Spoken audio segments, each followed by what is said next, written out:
हुमायूं भी नहीं आ रहा। हुमायूं, थैंक गॉड यू है यार। ये चौधरी साहब तो हत्ते से उखड़े जा रहे, कह रहे हैं सारा बिजनेस ट्रांसफर कर दूंगा अब मार्सवर्ल्ड वालों को। अब बॉस भी आके नहीं दे रहे, तुम ही संभालो प्लीज यार। चलो ओके।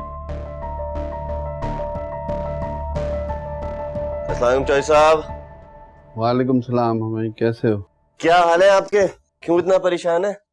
मैं ठीक हूँ। ये दाऊद शाह कहाँ है? उससे क्यों नहीं मिलना चाह रहा? काफी देर का आया हुआ हूँ यहाँ मैं।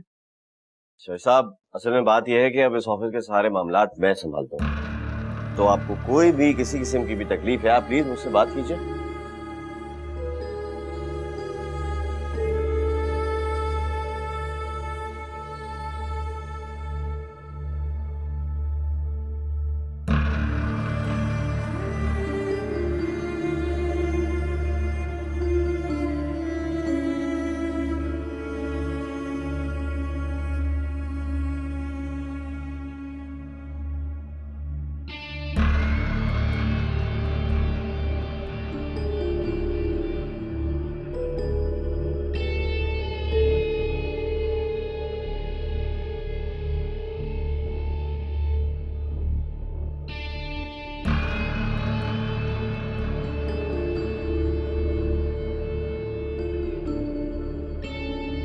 Okay sir, thank you.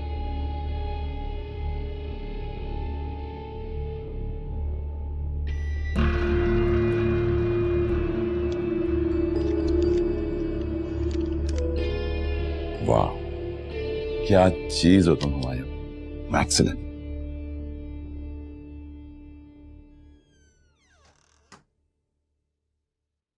Zoya, Zoya बेटा मेरी बात सुनो।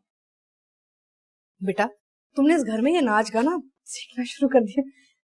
खैर चलो कोई बात नहीं। बेटा देखो मैं तुम्हारी फूफो हूँ, दुश्मन नहीं। पता नहीं क्यों तुम बात बात पे खफा हो जाती मेरे साथ। वो बस ऐसी हूँ मैं। खैर चलो, ऐसी हो वैसी हो। बेटा मुझे पता है तुम्हारी बहुत फिक्र है, तुम अपने तालीम की तरफ पे तवज्जो ही नहीं दे रही। आहत को देखो माशाल्लाह से डॉक्टर बन चुका है, चाचा की बेटियों को देखो वकील डॉक्टर, वो बच्चे पढ़ के कहाँ कहाँ चली गई हैं। तुम किस पे गई हो बेटा? आप पर। पता है मैंने सुना है कि पढ़ाई में तो आपको भी दिलचस्पी नहीं थी जरा से भी। इंटर के बाद फौरन से आपने अफेयर चढ़ाया और फुप्पा से शादी कर ली। सच बात है ना? आपकी तो लव मैरिज हुई। ये सब फजूल बातें जरूर तुम्हारी अम्मी ने पता नहीं किस जमाने में सुनाई होगी तुम्हें। वो तो खुद अपने ससुराल में ना किसी से मिलती जुलती ही नहीं थी, उस बेचारी को क्या पता था। गलत कह रही है। जो कुछ भी हुआ था इसके ऑपोजिट हुआ।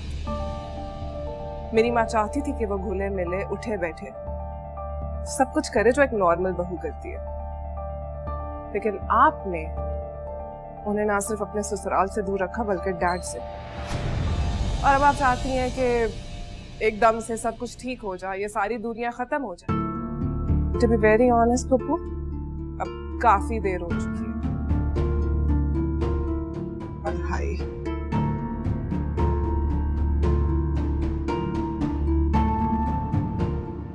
था नहीं क्या करना पड़ेगा इसको सुधारने के लिए।